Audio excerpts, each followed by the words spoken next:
souhaite s'exprimer sur le compte administratif, qui est un peu rébarbateur, j'entends bien, mais qui permet quand même de bien photographier. Monsieur. Alors, on note en fait, on note bien les efforts qu'il y a pour limiter les dépenses qui ne sont pas indispensables. On est tout à fait d'accord avec les différentes démarches qui sont entreprises. Maintenant, on a des projets sur lesquels on s'est opposé, à savoir le CHML et le parking du marché. Donc c'est bien de limiter sur une grande partie, on évite de dépenser sur on fait beaucoup de petites économies, mais je pense que comme les tendances ne sont pas bonnes pour les années à venir, je pense qu'il est bien qu'il y ait des vraies décisions qui soient prises, et c'est la raison de notre démarche lorsque on s'oppose au sujet parking du marché et lorsque l'on s'oppose au sujet CHML. Et donc je pense que tant qu'il n'y aura pas de décisions qui seront prises dans ce sens en disant on arbitre des sujets qu'on faisait hier, on ne les fera plus demain, je pense qu'il sera très compliqué d'avoir un budget qui n'est pas des tendances inflationnistes. Cher ami, je suis désolé, mais dans le compte administratif, il n'y a aucune virgule qui concerne le parking du marché. Aucune. Quant au CHML, ce sont des investissements du patrimoine de la ville sur lesquels on va revenir tout à l'heure. J'ajoute une chose, c'est que dans le porté à connaissance que j'ai reçu du préfet, on va en dire un mot tout à l'heure sur le PFU, j'ai reçu aussi une orientation de développer le tissu économique de la ville. Donc si vous contestez, et on l'a entendu dans le dernier conseil, et vous êtes à mon avis mis complètement en porte-à-faux avec la réalité, contester la réalisation de 5000 m², eh bien je crois que nous perdons effectivement de l'activité, des emplois sur la ville, et que ce serait une bévue magistrale. J'ajoute une chose, c'est que cette opération se poursuit. Cette opération a simplement corrigé, je dirais, un petit problème de procédure, mais que la ville est engagée. Et elle est engagée depuis maintenant des années. Donc votre position ne tient pas, ni en économie, ni en politique, ni sur le plan juridique. Et je vous le répète. Autre remarque. Pour compléter, je suis d'accord, le compte administratif ne montre pas les dépenses sur le parking du marché. Néanmoins, ce que je voulais vous dire, c'est on a, vous le voyez, on a beaucoup de tensions pour contenir nos dépenses et tout le monde essaye de faire des efforts dans les services.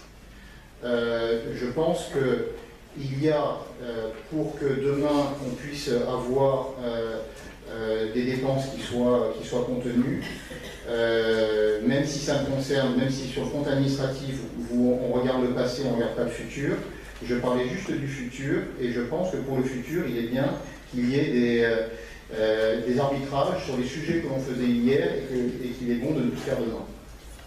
Alors, je vous ai déjà dit, et ça a été souligné tout à l'heure, qu'en ce qui concerne le problème, c'est que nous sommes en train de regarder comment on peut mieux mutualiser un certain nombre d'opérations. Cette opération se continue, et notamment, puisque vous savez ici, il y a un chiffre de 56 en dépenses de personnel, 56%, je vais citer 60 hors PIC, hors DGF, c'est ça. Donc, ce sont des dépenses importantes. Petit à petit, nous y arrivons. Nous arrivons. C'est effectivement sur les dépenses de personnel que nous pouvons rationaliser, mais nous sommes aussi tenus de remplir un certain nombre de prestations à l'égard des familles, à l'égard de nos écoles, etc. Et lorsque vous posez la question à vos concitoyens, vous devriez le faire plus souvent. Il ne faut pas s'en tenir au slogan, n'est-ce pas? Il faut regarder la réalité.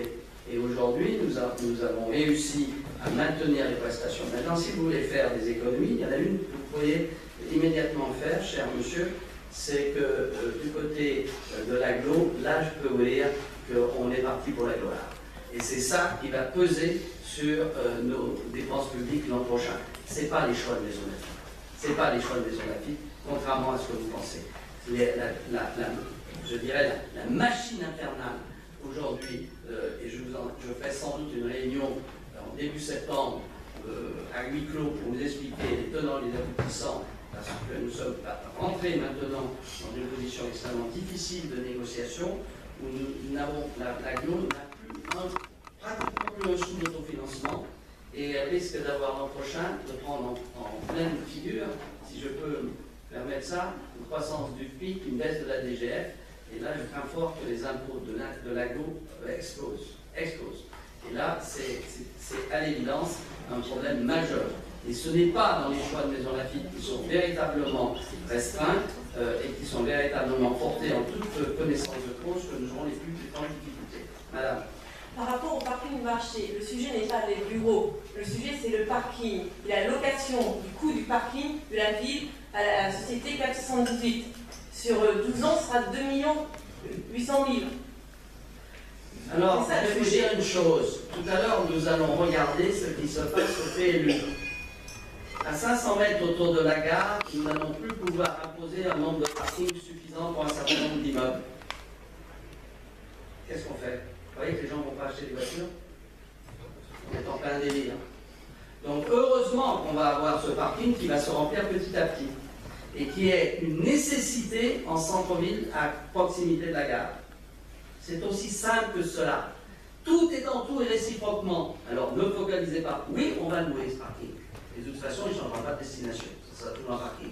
Mais aujourd'hui, on est dans une contrainte extrême où, à 500 mètres de la gare, nous ne pouvons plus imposer des places de parking suffisantes. C'est limité à 1, conformément à la loi. Vous voyez que dans un certain nombre de maisons, il n'y aura qu'une voiture. Plaisantez, même pour les logements sociaux, le ratio explose. Tout à fait, mais... Il y a un coût, oui, il y a un coût. C'est un choix. C'est un choix d'équipement public pour, justement, attirer des entreprises, attirer la possibilité au marché de fonctionner correctement. C'est aussi simple que ça. Donc, élevez un peu, je dirais, votre analyse et prenez tout en compte. Merci. Monsieur Tassin. Je vais rappeler qu'en fait, on aurait de loin préféré avoir en dation les parkings par rapport au terrain, mais que, de par même la loi, c'était rigoureusement impossible. Et je sais qu'on a cherché et regardé, observé simplement que le prix de vente du terrain nous permet de payer les loyers pendant plus de 10 ans. Juste que vous rectifiez quand même la position que vous nous attribuez sur ce projet. On n'est pas... Bon, écoutez, c'est pas compte administratif, la mère. Et vous êtes pris les pieds dans le tapis lors du dernier conseil municipal, libre à vous. Vous êtes complètement pris les pieds dans le tapis. Et n'ayez aucune crainte de ce côté-là, c'est bien été. Vous regardez les réalités telles qu'elles sont. La ville de Maison Lafitte a peut-être le terrain pour pouvoir construire, pour pouvoir notamment créer des activités. Mais on n'est pas contre ce que vous dites, on dit simplement que c'est le montage du projet et le financement pour lequel on n'est pas forcément d'accord. Vous n'êtes peut-être pas d'accord, mais il n'y en avait pas d'autre. Je vous remercie, on vous a compris. Écoutez, vous connaissez la formule latine, errare humanibus, caseverum diabolicum, et je vous l'attribue. Est-ce que vous la renvoyez hein? Non, c'est vous qui vous plantez. Je peux vous la renvoyer. Alors, maintenant, on la phrase, Mike, un instant s'il vous plaît. Vous avez parlé, Mike avance.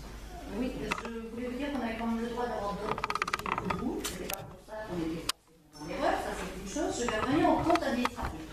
Très bien. Je vais juste parler de la toute dernière phrase du compte administratif ville qui nous précise que la marge l'épargne brute est de 7,6. Et donc on peut maintenir notre autofinancement à un niveau similaire de celui des années précédentes. Ça fait 2 ans ou 3 ans que nous annonçons tous les ans que notre niveau d'autofinancement va diminuer. Voilà, je constate simplement que notre niveau d'autofinancement est toujours là. Et donc, ça veut bien dire que tous les ans, comme d'habitude, on prévoit un budget dans lequel on surévalue les dépenses et on sous-évalue un peu les rentrées d'argent pour que cette épargne puisse se faire. Nous avions voté contre ce budget à l'époque. Nous nous abstiendrons sur le compte administratif.